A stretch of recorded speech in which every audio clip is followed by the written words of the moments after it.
different from ground and separate from sky. From all the early morning rinks to the late night skates, it's a place sacred and simple, where a hockey player's will hardens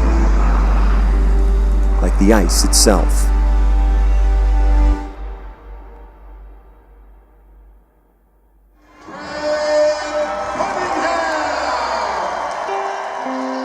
Before hockey shaped Craig Cunningham's talent, the game forged his toughness. Growing up in the small town of Trail in British Columbia, Canada. I think there was public skating 3 times a week. We went 3 times a week. He was not your gifted kid. He worked night and day at skating, even on the living room floor. After rising in Canada's elite junior leagues at 19, Cunningham got the call he dreamed of. Drafted by the Boston Bruins. And in December 2014 against the Ottawa Senators, he took the next step. Chara's in the right spot and gets it past Turris. Here comes Cunningham with a short-handed bid. His drive scores! Craig Cunningham! It went in! Oh my gosh, it went in! I remember yelling out, "My son scored! My son scored!" And Cunningham gets a souvenir for his first in the National Hockey League. Cunningham would play parts of 2 seasons for the Bruins before joining the Arizona Coyotes in 2015. In the fall of 2016, he was assigned to the team's minor club, the Tucson Roadrunners, and named captain for its inaugural season. He was a leader. He was the guy who everybody gravitated to from day one. Selleck into the slot, Cunningham backing up, shot, score! Craig Cunningham! He was in that category as a call-up player, helping us down here. And when the opportunity would come along, that he would get the call-up to play up in Arizona. We all knew of him and knew of his character and his ability. 1 month into the season, November 19th, 2016. 7 o'clock. The whole world changed. To this day, I lay in bed at night or I can't figure it out. Cunningham was on the ice just before the opening face-off against Manitoba. I remember being in the press box and turning around and looking down and seeing one of our players laying on his back at the face-off circle. Wondering what the heck is going on here. And I'm looking and I'm thinking, what happened? And I'm watching and nothing's moving. And I knew something terrible, terrible, terrible is happening. Cunningham had suffered sudden cardiac arrest. Trainers and medics responded, as did the firefighters just feet away who had been performing in the pre-game ceremonies. Had he been checked and hit his head, somebody take out his legs, anything was going through my mind except cardiac arrest. Within moments of falling to the ice, medics started chest compressions and didn't stop. At this point, we're probably somewhere around the 8-minute mark, 9-minute mark. When they brought him off the ice, then he wasn't, I don't think he was there. And the thing I remember the most was his arms were dragging way, way behind him.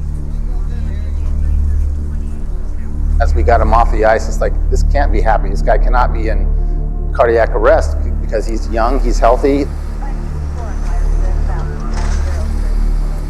My expectations were not high. I was hopeful that the things we were able to do were able to help him survive. I was not optimistic.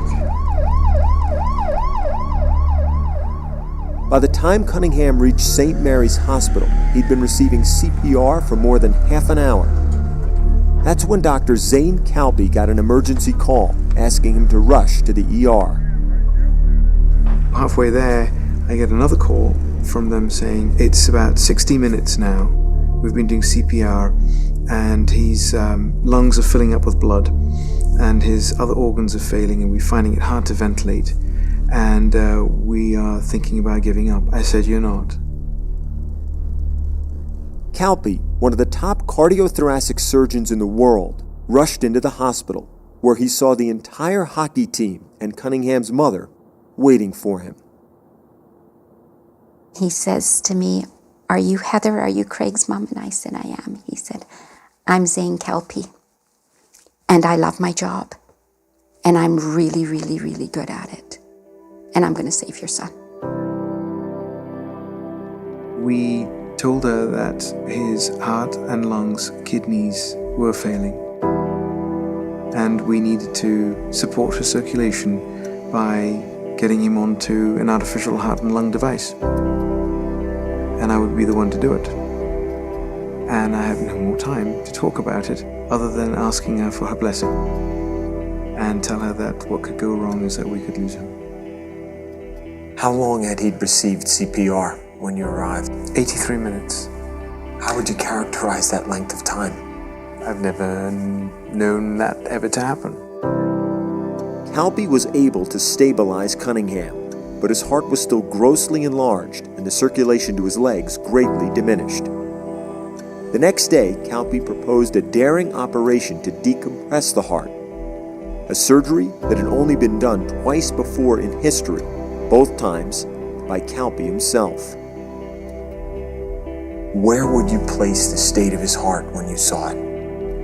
I'd say one of the worst few that I've seen. A lot of people I work with sometimes don't believe the impossible. And it's for me to put that out of my mind and to try to make sure we do our very best to give it the best. Cunningham survived the surgery, his heart function strengthening, a heart that had been stopped for 83 minutes. But questions about potential damage to his brain due to lack of oxygen remained. The answers came a few days later when Cunningham regained consciousness. I remember laying there, in the hospital bed being like, "Oof, this is not good stuff. I'm in trouble. I'm in big trouble." He got off the ventilator, and when you say mental acuity, I'm talking to a hockey player. And no pun intended. But he was about to deck me. I grabbed him, by the scruff of his tired neck, and I said, "Who are you?" So, yeah, I didn't realize at the time that he was saving my life.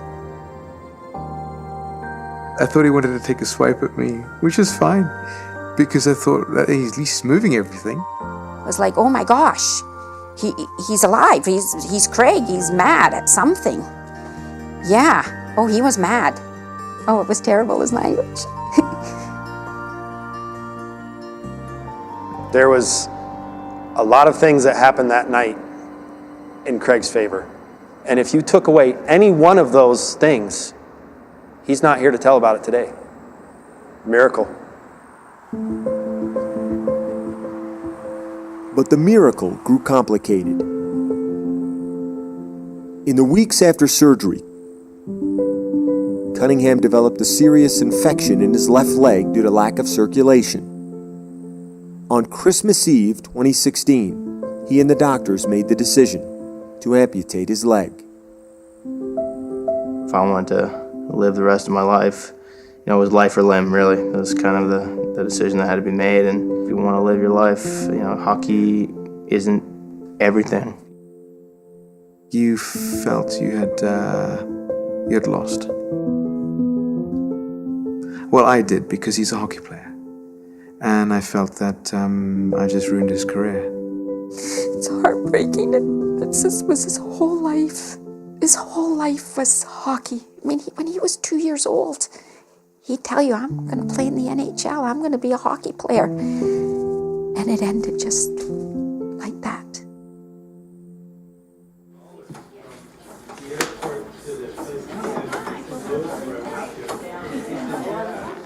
A career ended, but a life's passion doesn't melt.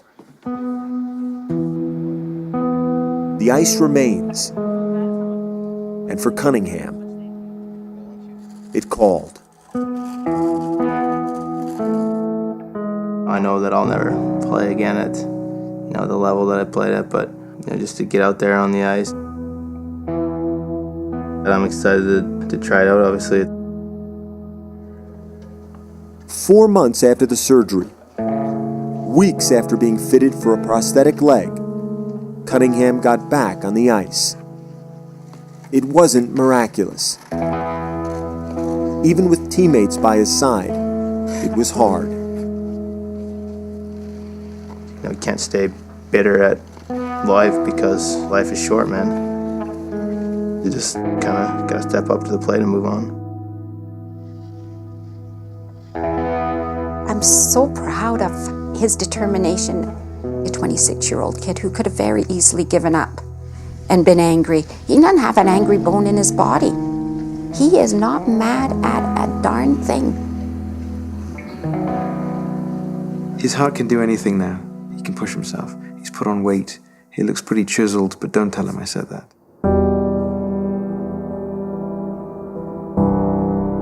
Since his collapse, Cunningham has relied most on what carried him to the NHL. Work, will, and grit. And now, more than 6 months after most thought he had died on the ice, he's back on the rink, in a sacred place, where Craig Cunningham is doing something better than skating. He's living. I don't know what the future holds for me, but I think I kind of got a new lease on life. Second chance. I think sometimes you're just born with that extra little fight in you, and got lucky that I was born with it.